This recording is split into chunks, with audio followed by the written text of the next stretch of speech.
Kembali dengan saya Widi Atmadireja di acara motivasi pada segmen ini. Kita akan berbicara tentang bagaimana 7 langkah agar pelaku UMKM bisa naik kelas ya.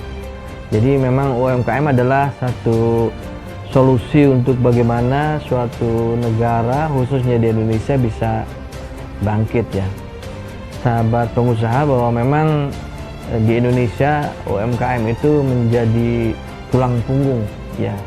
Terbukti pada saat krisis moneter ya, sampai sekarang pun UMKM itu menjadi sesuatu yang tidak bisa dinaifkan. Artinya bahwa memang UMKM itu mendorong untuk selalu bertumbuh, khususnya di era pandemi ini. Nah, ini kami akan memberikan sebuah tips ya, sahabat pengusaha ya. Ada 7 langkah agar pelaku UMKM itu bisa naik kelas. Yang pertama, jadi diupayakan produknya bisa bersaing dengan produk dari luar negeri ya. Jadi yang pertama itu, jadi mengapa harus bisa bersaing dengan produk dari luar ya?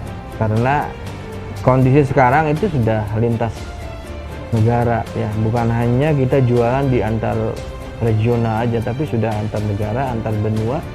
Karena dengan adanya kemudahan di dalam kita berbisnis ya. Bagaimana caranya supaya produk itu bisa bersaing dengan produk luar ya? Banyak hal yang bisa dilakukan ya. Utamanya mungkin selain daripada kualitas produknya, juga bagaimana juga kita harus melakukan packing produk yang sangat menarik. Tentunya juga dengan kualitas, dan kalau misalnya satu produk yang makanan misalnya ya, dengan rasa yang bagus, yang enak, yang tentunya tidak menjanjikan sesuatu yang tidak baik artinya di sini, tapi bisa meningkatkan penjualan ya. Jadi yang pertama tadi ya, supaya bersaing dengan produk luar itu ya kualitas dari produknya, kemudian juga tadi cara packingnya dan bagaimana cara kita menjualnya. Kemudian yang kedua, 7 langkah itu adalah peningkatan kualitas barang. Nah, ini tadi sudah saya sampaikan. Jadi kualitas barang itu harus ditingkatkan, karena ini adalah yang utama, kualitas barang itu. Khususnya barang-barang yang bisa dijual keluar, misalnya fashion. Ya, fashion itu ya harus bisa bersaing dengan produk luar. Dengan produk yang misalnya fashion baju misalnya ya. Tentunya bagaimana cara polanya yang bagus, warnanya yang menarik, kemudian jahitannya yang berkualitas, yang rapi, yang bagus sekali. Ini bisa meningkatkan penjualan ke luar negeri. Jadi yang kedua adalah tadi adalah peningkatan kualitas barang. Kemudian yang ketiga yaitu tidak tergantung kepada produk impor. Ya, jadi kita sekarang masih tergantung dengan produk-produk dari luar. Tapi juga memang kita tidak bisa menolak itu semua, karena memang kondisi sistem penjualan sekarang memang seperti itu. Ya, dengan adanya marketplace yang penjualannya antar negara, antar benua, ya, dari Cina misalnya bisa menjual ke kita, dan kita pun sekarang seharusnya bisa menjual ke negeri Cina, ya. Dari Amerika bisa jualan di Indonesia, kita pun seharusnya bisa menjual produk-produk kita ke Amerika. Makanya harus ditingkatkan marketplace kita ya, khususnya para UMKM yang ada di Indonesia, untuk bisa meningkatkan penjualan ya, tadi kualitasnya ditingkatkan, sehingga kita akan bersaing di dalam bagaimana kita berjualan di tingkat dunia ya. Lagi-lagi kita tidak tergantung dengan impor dari luar ya. Kemudian yang keempat yaitu ya, kita harus memulai dengan melakukan dan menggalakkan produk lokal ya. Kita tentunya harus melakukan promosi ya.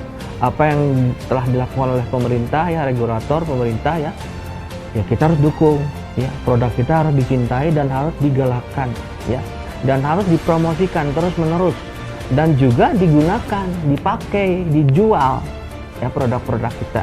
Supaya apa? Supaya produk kita juga bisa laku dan bisa terjual ke luar negeri.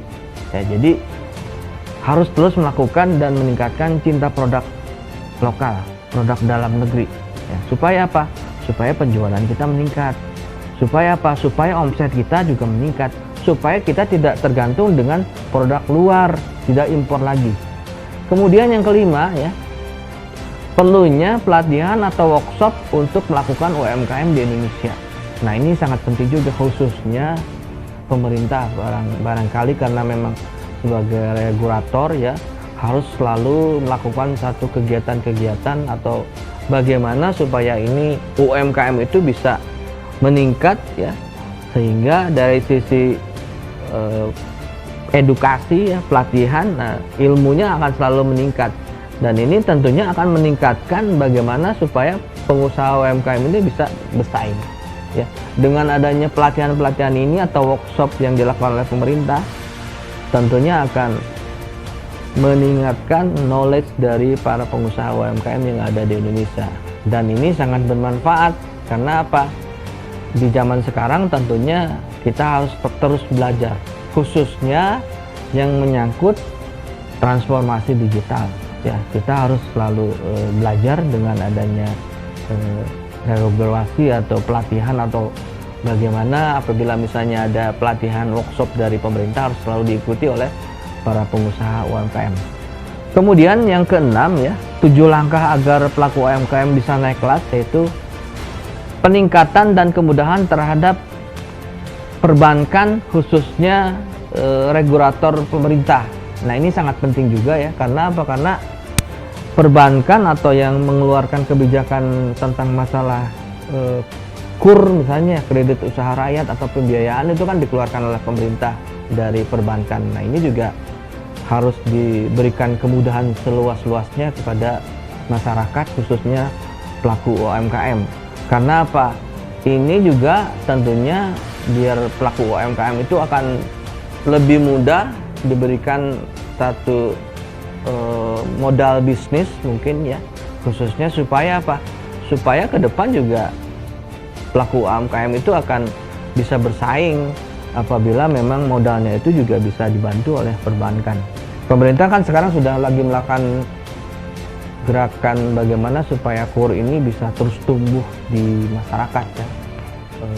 KUR ya, kredit usaha rakyat, yang berdasarkan data itu memang dari tahun ke tahun KUR ini juga mengalami peningkatan ya, dan tumbuh sangat besar sekali realisasi yang dilakukan oleh pemerintah, khususnya perbankan kepada pelaku UMKM.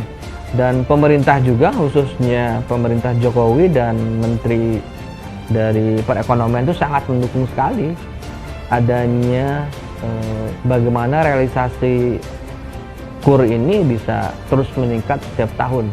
Dan ini juga ada peningkatan porsi untuk UKM juga ditingkatkan untuk tahun ini. Jadi saya kira juga untuk pelaku UKM juga perlu sangat dibantu untuk kegiatan perbankan, khususnya yang dibutuhkan tentang masalah modal kerja.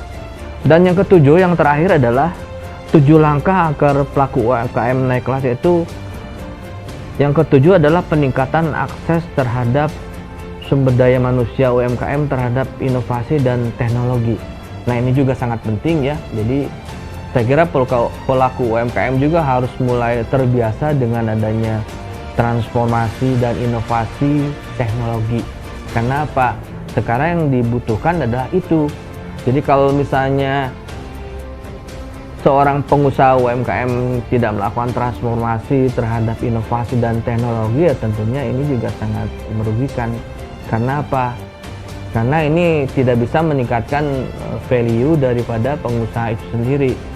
Sekarang kita banyak bersaing di UMKM, khususnya di dalam negeri, bagaimana kita berhadapan dengan rivalitas bisnis, misalnya pengusaha muda atau pengusaha milenial ya. Tentunya juga pengusaha milenial, pengusaha muda lebih mudah untuk bisa transformasi dibandingkan mungkin yang dari sisi orang yang sudah berpengalaman.